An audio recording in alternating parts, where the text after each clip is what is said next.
할렐루야. 10월 1일 토요일입니다.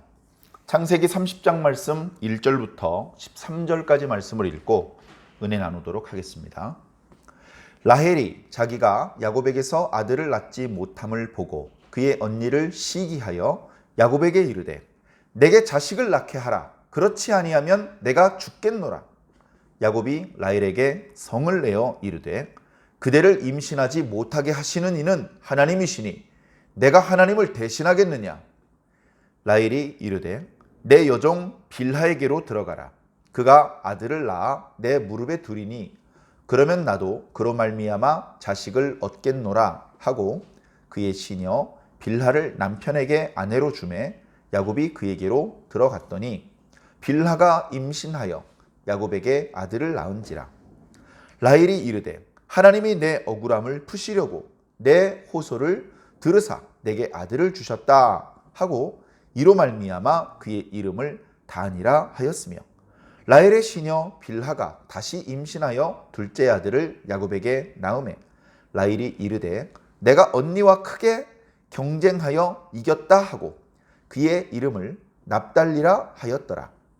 레아가 자기의 출산이 멈춤을 보고 그의 시녀 실바를 데려다가 야곱에게 주어 아내로 삼게 하였더니 레아의 시녀 실바가 야곱에게서 아들을 낳음에 레아가 이르되 복되도다 하고 그의 이름을 가시라 하였으며 레아의 시녀 실바가 둘째 아들을 야곱에게 낳음에 레아가 이르되 기쁘도다 모든 딸들이 나를 기쁜 자라 하리로다 하고 그의 이름을 아셀이라 하였더라. 아멘. 예, 감사합니다. 계속해서 야곱이 자녀를 낳는 그런 모습입니다. 이렇게 자녀를 낳아 보니까요, 아들이 나올 수도 있고 딸이 나올 수도 있습니다. 뭐 굳이 표현하자면 반반의 확률이죠. 그런데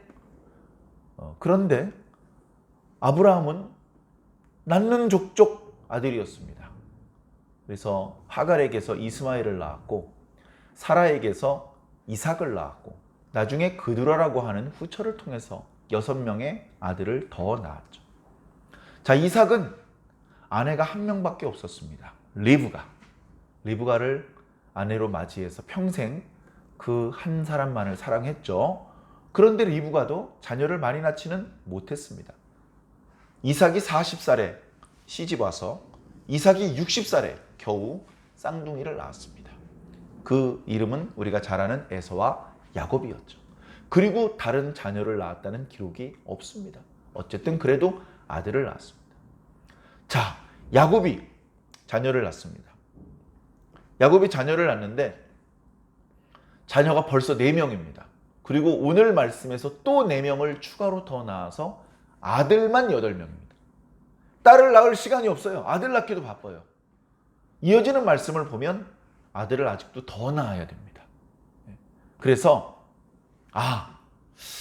아브라함에게는 네가 큰 민족의 조상이 될 거라고는 말씀하셨지만 아들 한 명을 주지 않으셨는데 그 늦지막히 겨우겨우 이삭을 주셨는데 이삭에게도 야곱과 에서를 주시고서는 뭐 다른 자녀를 주지 않으셨는데 야곱 때에 와서 전혀 엉뚱하게 이거는 하나님의 이렇게 약속하신 언약의 땅 가나안 땅도 아니었고 거기서부터 제법 떨어져 있는 메소포타미아 북부 이렇게 하란 땅, 밧단 아람이라고 불리우는 그 땅에서 외삼촌의 집에서 거기서 아내 둘을 얻었는데 오늘 말씀을 보니까 외삼촌이 자기 딸을 시집 보내면서 시녀를 한 명씩 붙여줬죠.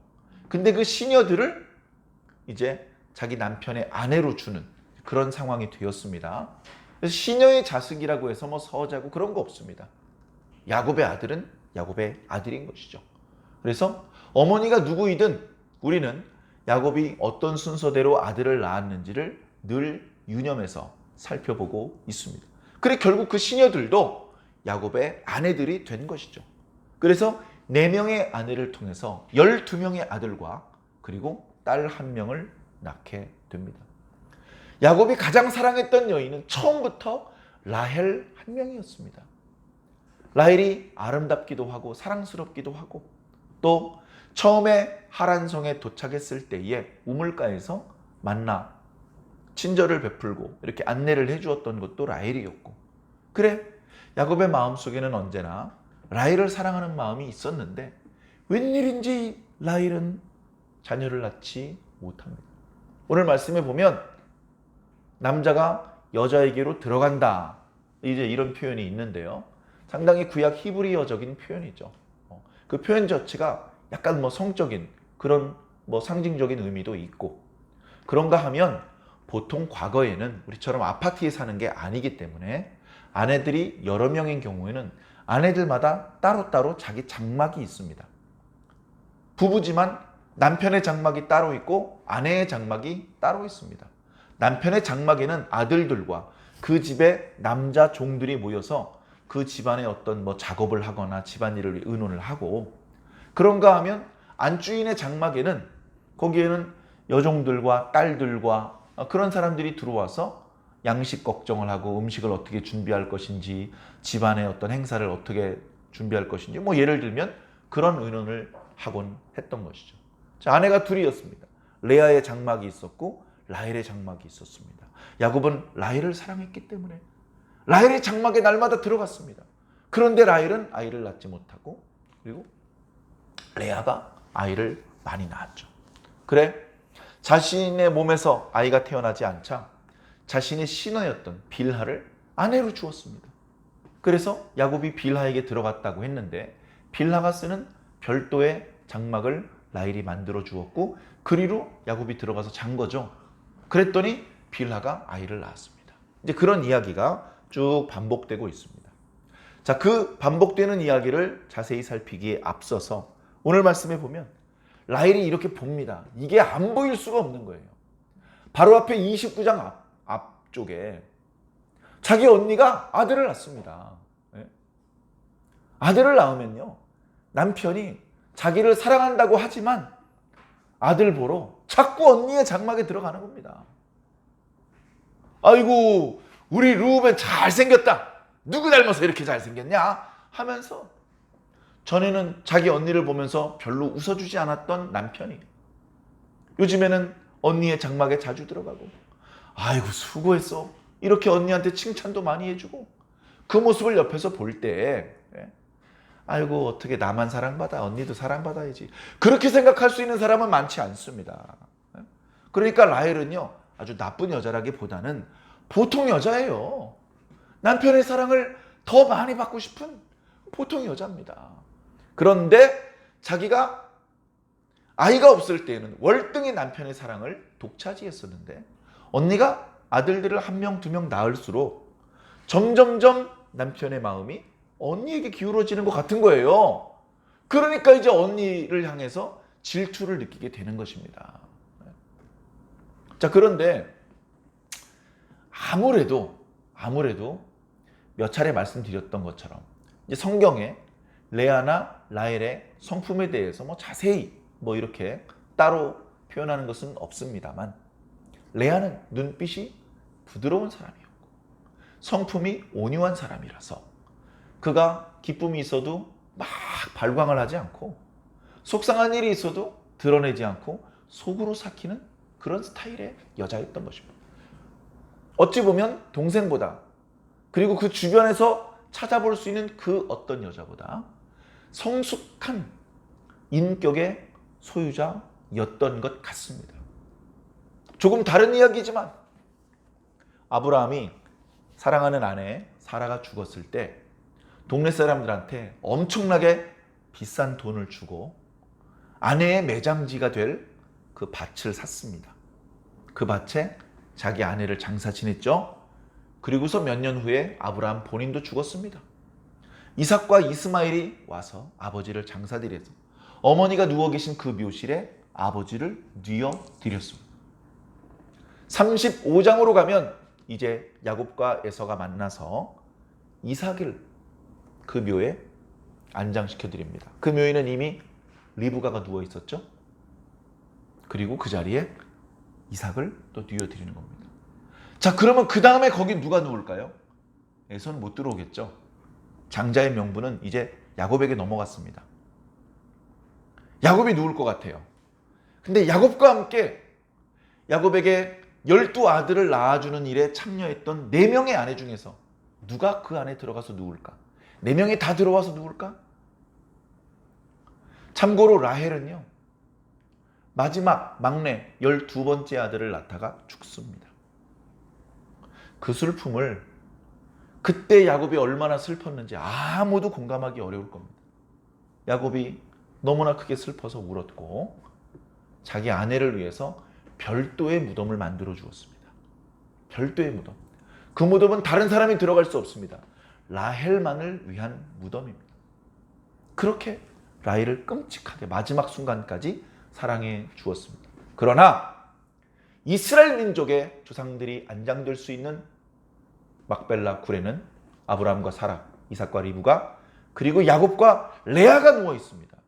레아는 야곱의 12남 1녀 중에서 6남 1녀를 낳아주었습니다. 처음에는 남편에게 사랑을 받지 못했지만 그를 통해서 하나님의 뜻이 이루어졌습니다. 어저께도 그런 말씀을 드렸는데 레아는 처음에 남편의 사랑을 받지는 못했지만 하나님의 사랑을 받았습니다. 하나님께서 레아를 보고 계십니다. 라헬을 보시지 않고 레아를 보고 계셔요. 레아를 보니까 남편에게 사랑을 못 받고 있어요. 하나님께서 그를 불쌍히 여기셨습니다. 그의 태를 여셨습니다. 임신했습니다. 보라, 아들이로다 라는 이름의 뜻을 가진 르우벤을 낳았습니다. 르우벤을 낳아서 이제 남편이 나에게 가까이 해주겠지? 그런데 여전히 남편의 사랑을 받지 못합니다. 섭섭함이 이만저만이 아닙니다. 그런데 하나님께서 계속 레아를 보아주십니다. 남편을 향한 그 섭섭한 마음을 하나님께서 들어주셨습니다. 아, 하나님께서 나의 섭섭함을 들어주셨구나. 그래서 둘째 아들 이름이 시므온입니다. 그러더니 셋째 아들도 임신을 했습니다. 이제 아들 셋을 낳았으니 내가 형식적인 아내가 아니라 진짜 남편과 연합한 그런 아내가 될 수 있겠구나. 그런 마음으로 이름을 레위라고 지었습니다. 첫째 아들의 이름, 둘째 아들의 이름, 셋째 아들의 이름은 그 이름 자체가 레아가 야곱에게 보내는 편지입니다. 레아의 마음을 담아서 이름을 지어주었습니다. 야곱이 그 이름을 부를 때마다 자신이 자기 아내를 소홀히 대했다는 것을 느끼게 만들고 첫 번째 아내를 더 사랑해 주어야 한다는 그런 사인을 주는 그런 이름들이었습니다. 그런데 넷째 아들까지 임신을 했습니다. 네 번째 아들을 출산했습니다. 근데 그때서야 라헬의 눈이 떠졌어요. 떠졌단 말은 뭔가 더 한 단계 업그레이드 되었습니다. 더 성숙해진 것이죠. 다시 말해 그동안은 남편과 본인과의 관계가 좋아지기만을 소망했습니다. 그것이 잘 안 되니까 아들을 낳음으로 해서 그것을 매개 삼아서 남편과 가까워지기를 바랬습니다. 네 번째 아들을 낳을 때쯤 되니까 레아의 눈이 떠졌습니다. 아, 그게 아니구나. 지금 남편과의 관계가 중요한 게 아니구나. 이거 다 하나님께서 해주신 거구나. 하나님께서 내 동생을 남편이 저렇게 사랑하는데 동생에게는 아이가 생기지 않게 하시고 나에게 아이가 생기게 하신 것은 이거 다 하나님의 은혜구나. 찬송받으실 하나님이시구나. 그래서 네 번째 아들의 이름이 유다가 된 겁니다. 찬송한다는 뜻입니다. 자, 그렇게 언니가 아들을 낳고 남편과 조금씩 가까워지는 것을 본 라헬은 질투할 수밖에 없었고 남편을 다그칩니다. 언니처럼 이렇게 분노나 어떤 시기심을 이렇게 절제를 못해요. 남편한테 막 남편이 잘해주니까 그러긴 하겠죠. 남편이 잘해주니까 막 함부로 합니다. 여보! 오늘 당장 내가 당신에게 아들을 낳아주게 만드시오. 그렇게 안 하면 확 죽여버리겠어. 말하는 게요. 어떻습니까? 성숙해 보입니까? 아주 경망스럽고 어린애 같고 유치하죠. 라헬을 엄청나게 사랑하는데도 불구하고 이날은 야곱이 화를 냅니다. 야곱이 대답을 하는데 화를 내면서 대답을 했다라고 표현하고 있습니다. 뭐라고 하냐면 당신이 아이를 못 갖는 것은 하나님께서 막으시기 때문인데 내가 하나님을 대신할 수 있겠어? 이 말 속에 사실은요, 이런 의미도 포함되어 있습니다. 내가 당신이 아이를 낳을 수 있도록 하는 일에 최선을 다했어. 야곱이 할 수 있는 최선은 이미 하고 있는 겁니다. 라헬의 장막에 날마다 들어가서 같이 자는 거, 그거보다 더 뭘 해줄 수 있는 게 뭐가 있어요? 야곱은 라헬이 아이를 낳을 수 있는데 필요한 모든 걸 다 하고 있어요, 이미. 그런데도 아이가 안 생기는 건 이건 하나님 때문입니다. 야곱이 둔한 것 같아도 그걸 알고 있었어요. 그래서 그걸 얘기를 합니다. 얘기를 하니까 라헬도 더 함부로는 말을 못합니다. 그러면서 얘기를 합니다. 그러면 이렇게 합시다. 이 유목민들의 어떤 전통을 따라서 내 시녀를 당신이 아내로 주겠어. 시녀가 아들을 낳으면 그 아들을 내 무릎에다 올려놓겠어. 내 아들로 입적시키겠어.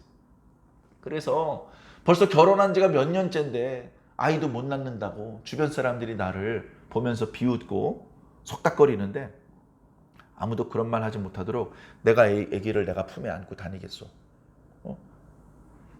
그렇게 해가지고 자기 시녀 빌하를 아내에게 남편으로 줍니다. 그래가지고 빌하가 임신을 했어요. 아들을 낳았습니다. 빌하도 기뻤겠지만 라헬이 기쁜 거예요. 뭐라고 말합니까? 하나님께서 나의 억울함을 푸셨다. 자, 이런 거예요. 라헬이 아이를 못 낳아요. 왜? 불의하니까. 불의하니까 너가 아이들을 못 낳는 거야. 사람들이 그렇게 판단할 수 있잖아요. 그죠? 우리 예전에 욥기 말씀 묵상할 때 어땠습니까? 욥이 재난을 당했어요. 재난을 당하고 하나님께 징계와 저주를 받을 어떤 행동을 했는지는 모르지만 징계를 받았어. 그럼 난 마 틀림없이 죄진 거야, 안마. 이렇게 사람들이 덮어 씌우잖아요. 그것과 마찬가지로 라헬이 아이를 못 낳는다면 뭔가 하나님 앞에 불의한 여자다라고 합리적인 의심을 하기 시작을 합니다. 사람들이. 얼마나 억울합니까? 그래서 하나님께서 아니야. 라헬은 불의한 여자가 아니야. 라헬이 불의해서 아이를 못 낳는 게 아니야. 라고 라헬의 손을 들어주시고 라헬이 사람들에게 욕을 먹지 않도록 변호해 주신 거예요. 아들을 낳는 의미에 그런 의미가 들어가 있는 거죠. 그래서 아들의 이름을 단이라고 한 겁니다. 단이란 말은 재판한다, 변호한다. 그런 뜻이 있어요. 하나님께서 내 변호사가 되어주셨다.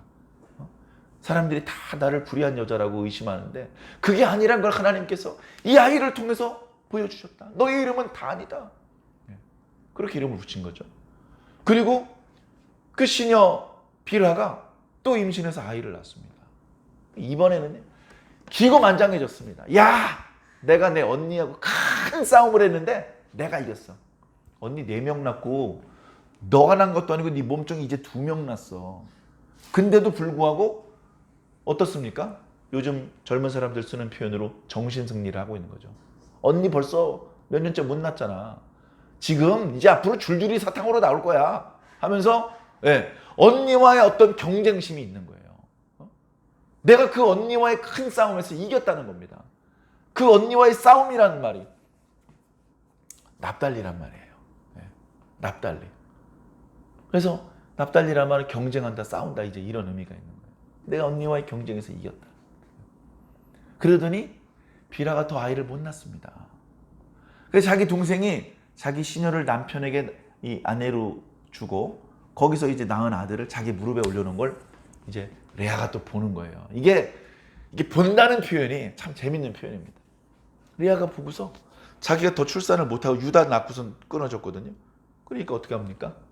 자기에게도 시녀가 있어. 실바라고 하는 시녀가 있으니까 이 아이를 남편에게 아내로 주고 거기서 또 아이를 받는 거예요. 근데요, 봐요.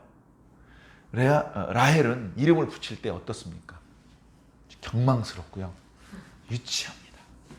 이겼어. 야, 이제 나는 무죄야. 생각하는 어떤 미안한 말이지만 생각하는 수준이 조금은 덜 성숙한 것 같아요. 자, 근데 실바를 통해서 아들을 낳았을 때 레아가 이름을 붙이는 거 봐요. 아들을 딱 낳았어요. 야, 복되도다. 너의 이름은 가시라고 해라. 수준이 다른 거예요. 또 아들 낳았어. 야, 너무 행복하다. 너 이름을 아셀이라고 해라. 아셀은 행복하다, 기쁘단 말이거든요. 이게 다 뭐냐면요. 하나님을 전제로 하는 말이에요. 하나님.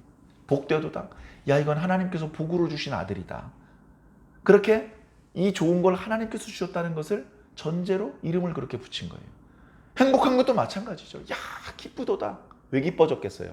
아들 나니까 물론 기쁜 건데 이 기쁨을 주신 분은 하나님이라는 거예요.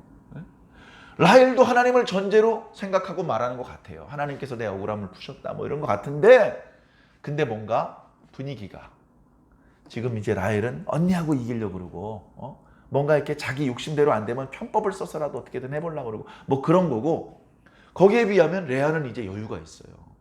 막 조급하게 무리수를 두지 않아도 가만히 있으면 하나님께서 때가 되면 복을 주신다는 걸 알아요. 복을 안 주시면 조급한 마음을 먹고 무리수를 두고 뭐 욕심을 부리고 질투하고 욕하고 그러지 않고요. 기다립니다. 그래 복을 주시면요. 감사해요. 영광을 하나님께 돌려요. 아주 수준 높은 신앙인의 모습을 보여주고 있습니다. 자, 이제 오늘 말씀이 거기까지로 이제 거기까지 말씀을 읽고 이제 묵상을 했는데요. 우리의 신앙이 어쩌면 그런 것 같아요. 우리가 신앙을 처음 할 때, 아직 성숙하지 않았을 때는요, 그야말로 일희 했습니다. 조금 좋은 일이 있으면 화들짝 좋아했다가 조금 안 좋은 일이 있으면 완전 시무룩해지는 것이죠. 그러다가 조금 지나면 이게 둔해집니다. 좋은 일이 있어도 별로 감사 안 하고 힘든 일이 있어도 그냥 꾹 참고. 그런데 이걸 지혜롭게 잘해야 돼요. 모든 것은 하나님께서 하시는 거다라는 것을 마음속으로 느껴야 됩니다. 모든 것은 하나님께서 하시는 거예요. 그래서 내가 어떤 바람이 있으면 엉뚱한 데 두드리지 말고 하나님께 자신의 소원을 말씀드려야 돼요. 하나님께 자기의 소원을 말씀드리는 게 너무나 중요합니다. 그게 문제를 풀 수 있는 유일한 방법이고 가장 빠른 방법입니다. 이어지는 말씀을 보면요, 하나님께서 레아의 소원을 들으셨다. 하나님께서 라헬의 소원을 들으셨다. 라헬의 소원이 뭐였을 것 같습니까? 자기의 몸종 빌하를 통해서 단과 납달리를 품에 안았지만 그게 아니잖아요. 자기 몸을 통해서 자기를 사랑하는 야곱이 그렇게 기다리는 아들을 낳아주고 싶지 않았겠습니까? 하다 안 되니까 라헬은 마지막에 하나님께 기도합니다. 마지막 하나님, 정말 소원입니다. 죽어도 좋사오니 하나님, 제가 남편을 위해서 아들을 낳게 해주십시오. 그런 기록이 성경에 없지만 그 정도로 간절하게 하나님께 자신의 소원을 말씀드렸던 것 같아요. 그리고 뭐 죽어도 좋사오니까지는 아니지만 레아도 하나님, 몸종으로 말고요, 남편을 위해서 아들을 몇 명 더 낳아주고 싶어요. 이런 소원이 있었을 것입니다. 그렇게 하나님께 기도할 때 하나님께서 그 소원을 들어주시는 거예요. 하나님의 뜻이 그렇게 이루어지는 것이죠. 시기하는 과정에서, 또 뭐 간절히 소원하는 과정에서, 즐거웠다가 막 속상했다가 그런 여러 과정을 통해서 결국은 하나님의 뜻이 이루어지고 있는 것입니다. 하나님께서 이삭에게 말씀하셨던 그 말씀들, 아브라함에게 말씀하셨던 그 말씀들, 그보다도 훨씬 이전에 노아 때, 에녹 때, 에노스 때, 셋 때 하나님께서 품으셨던 뜻, 그 뜻들이 이제 구체적으로 나타나기 시작한 거예요. 하나님의 뜻은 반드시 이루어집니다. 그렇기 때문에 우리는 내 꿈, 내 욕심, 내 계획을 구체적으로 세우고 그거를 어떻게든 실현하려고 무리수를 두고 그럴 것이 아니라 하나님의 뜻을 살펴봐야 돼요. 하나님의 뜻이 무엇인지.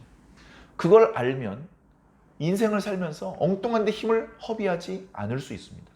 엉뚱한 데 시간을 낭비하지 않을 수 있습니다. 꼭 필요한데 시간과 정열을 쏟아서 원하는 걸 얻을 수 있는 것이죠. 잘 알아봐야 됩니다. 이 토지에는 복숭아 나무가 안 돼, 감나무를 심어야 돼. 근데 그것도 제대로 알아보지 않고 비싼 돈을 들여서 복숭아 나무 심으면 아무리 좋은 종자를 갖다 놨더라도 맛있는 열매가 안 나오는 거예요. 이 토질에, 이 기후에, 이 바람과 이 온도에는 여긴 감나무를 심어야 돼. 여기서 언덕 넘어가면 감나무도 안 돼. 거긴 대추나무 심어야 돼. 복숭아 심으려면 저 강을 건너가야 돼. 오래 산 사람들은 그런 경험이 있거든요. 그러면 막걸리 한 대박이라도 사면서 그런 것들을 배워야 됩니다. 하다못해 과일 농사를 지을 때도 배워야 하는데 인생을 살면서 신앙을 하면서 하나님의 뜻이 무엇인지 배우지 않고 뭘 할 수 있겠습니까? 하루라도 1초라도 하나님의 뜻을 빨리 깨달을 수 있다면 우리는 엉뚱한 데 힘을 빼지 않고 우리들이 원하는 목적지에 더 빨리 도착할 수 있을 것입니다.